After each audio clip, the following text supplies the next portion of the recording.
जय हिंद। तो आइए आज हम लोग स्टार्ट करते हैं, जो कि रजिया सुल्तान और एक इतिहास और एक शासक है रुकनुद्दीन फिरोज।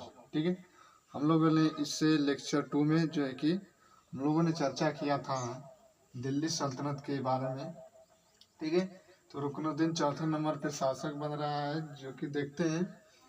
तो यहाँ पर पहले हम लोगों ने पढ़ा था ऐबक को। ठीक है, ऐबक, आराम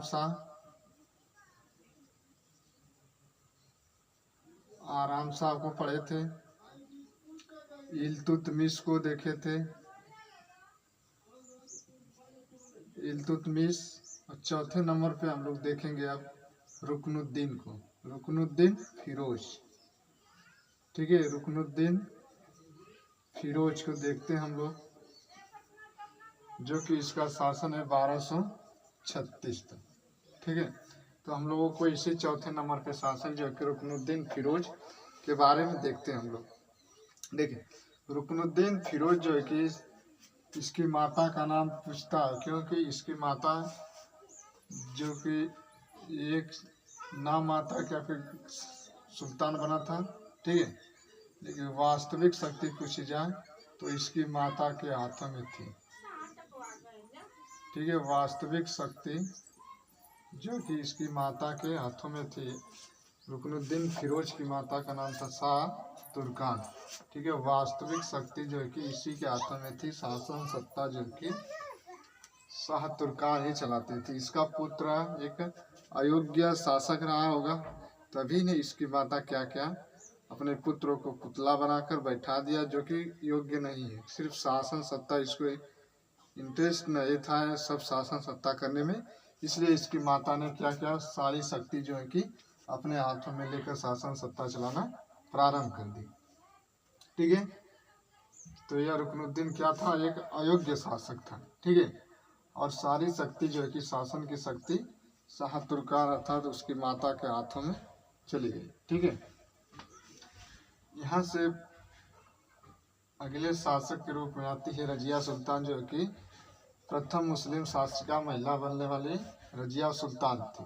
ठीक है, एग्जाम में बहुत बार पूछ लेता है कि प्रथम मुस्लिम महिला शासिका के रूप में बनी थी कोई, तो रजिया सुल्तान थी। ठीक है, तो देखिए रजिया सुल्तान यह जो है कि ये बदायूं की रहने वाली थी। ठीक है, बदायूं में इसका जन्म हुआ था रजिया सुल्तान का।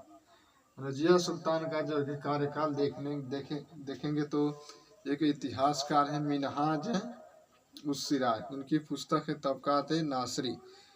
वह मिनहाज उस सिराज बताते हैं कि जो है कि रजिया का कार्यकाल कितने वर्षों तक, कितने समय तक था, कितने दिन था। पूरे दिन तक बताए हैं कि 3 वर्ष 6 माह 6 दिन। ठीक है, किसके अनुसार, तो मिनहाज के अनुसार। एग्जाम में यह पूछा है कि लगभग में जो है कि रजिया का कार्यकाल कितना वर्ष था। ठीक है, तो यह पूछ लेता है 3 वर्ष 6 माह 6 दिन। ठीक है, रजिया की मृत्यु हो जाती है 1240 में, और 1240 में कहीं होती है तो स्थान है कैथल। ठीक है, कैथल में जो है कि रजिया की मृत्यु हो जाती है। रजिया का विवाह जो कि अल्तुनिया के साथ होता है। ठीक है, अल्तुनिया अल्तुनिया से रजिया का विवाह होता है।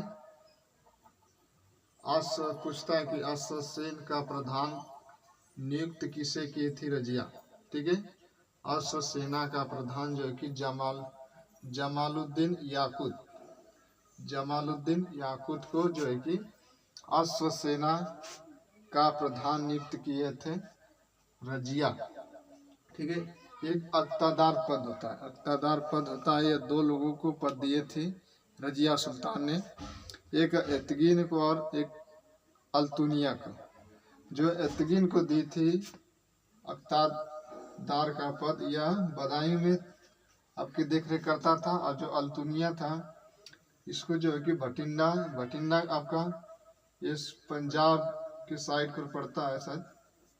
ठीक है, तो अल्तुनिया जो है कि पंजाब का भटिंडा, वहाँ पे जाकर आपका अक्तादार पद। ठीक है, 2 लोगों को दी थी रजिया, एतगीन को अल्तुनिया और एतगीन को अक्तादार का पद दी थी। अल्तुनिया अक्तादार, ठीक है। रजिया ने कुबा, जिसको कहेंगे कोट, कुला टोपी, ठीक है, टोपी और एक कुल्हा कुर्ता कोट होता था, उसको पहन के जो है कि रजिया आती थी, अपने दरबार में बैठती थी और शासन सत्ता जो है कि प्रारंभ करती थी। वह जो है कि साड़ी नथ पहनती थी, ठीक है। तो यह क्या पहनती थी? कुबा, ठीक है, यह कुल्हा, दो इन वस्त्रों को पहन कर जो है कि रजिया दरबार में अपना शासन सत्ता चलाती थी, ठीक है।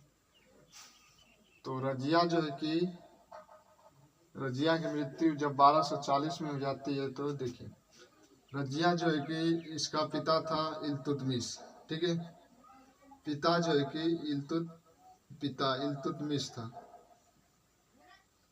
पिता जो है कि इल्तुतमिश था। इल्तुतमिश रजिया को कहाँ एक अभियान में ले गया था, ग्वालियर अभियान से जब यह वापस लौटा इल्तुतमिश, ठीक है, तो एक इन लोगों में प्रथा थी कि जो बड़े पुत्र है तो उसी को अगला शासक बनाया जाएगा। वह योग्य है अयोग्य नहीं, अयोग्य है कि योग्य है, यह नहीं देखा जाता। तो उस प्रथा को जो है कि इल्तुतमिश तोड़ देता है, ठीक है, कि बड़ा पुत्र है तो उसी को सुल्तान बनाया जाएगा, ठीक है, अगला शासक उसी को बना दिया जाएगा। वह योग्य है या था अयोग्य है, ठीक है या नहीं है, फिर भी उसी को शासक बनाया जाएगा। लेकिन इल्तुतमिश ने क्या किया, वैसी प्रथा को क्या कर दिया, खत्म कर दिया।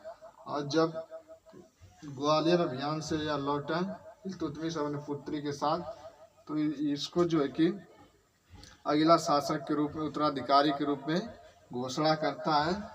घोषणा करने के बाद जो है कि रजिया सुल्तान को अगला शासक बना दिया जाता है।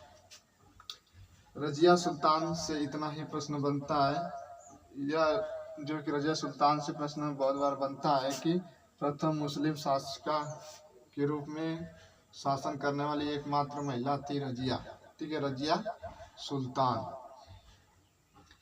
तो अगले शासक जब रजिया हो गई, अगले शासक के रूप में देखेंगे रजिया का कार्यकाल पूरा है 1236 से 1240, ठीक है, 1236 से 1240। रजिया के बाद बहराम शाह शासक करेंगे। बहराम शाह से एक प्रश्न बनता है कि नाइब ए ममालिकात का पद जो है कि सृजन किया था।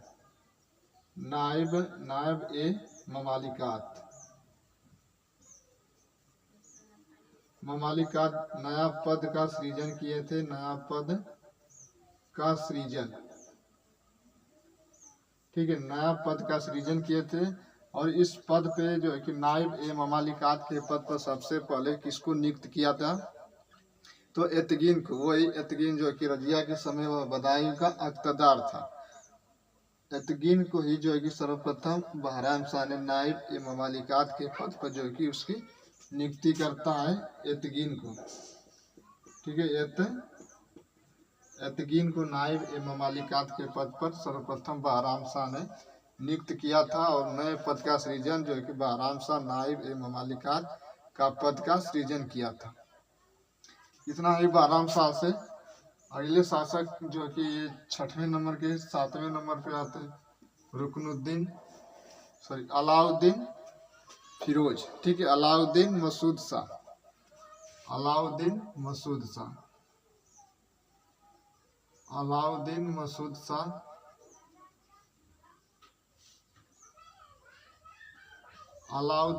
शाह, इसका कार्यकाल है 1240 टू 1242 तक, ठीक है, 1242 तक किसका शासनकाल है, तो अलाउद्दीन मसूद शाह, ठीक है।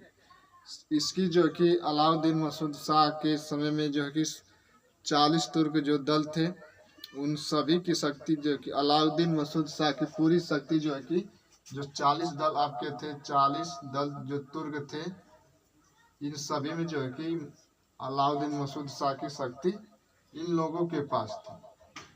ये लोग जैसे कहते थे वैसे अलाउद्दीन मसूद शाह जो है कि शासन करता था, क्योंकि यह भी एक अयोग्य के रूप में ही दिखने को मिलता है। ठीक है, 40 तुर्क ही ये अपने हिसाब से जिसको चाहे उधर मोड़ देते थे, उधर मोड़ देते थे। ये 40 तुर्क सरदारों में बहुत शक्ति ज़्यादा इन्हीं को पास शक्ति चली गई थी। ठीक है, तो इसको जो है कि षड्यंत्र और इसके साथ जो है कि नासरुद्दीन महमूद क्या करता है, वह षड्यंत्र रचता है। ठीक है, तो अलाउद्दीन मसूद शाह जो है कि वह क्या करता है कि अलाउद्दीन मसूद शाह की सभी शक्ति 40 तुर्क दलों में थी, तो उन्हीं के हिसाब से शासन सत्ता जो है कि जो आगे की प्रक्रिया होगी इन्हीं के लोगों के माध्यम से चलेगी। ठीक है,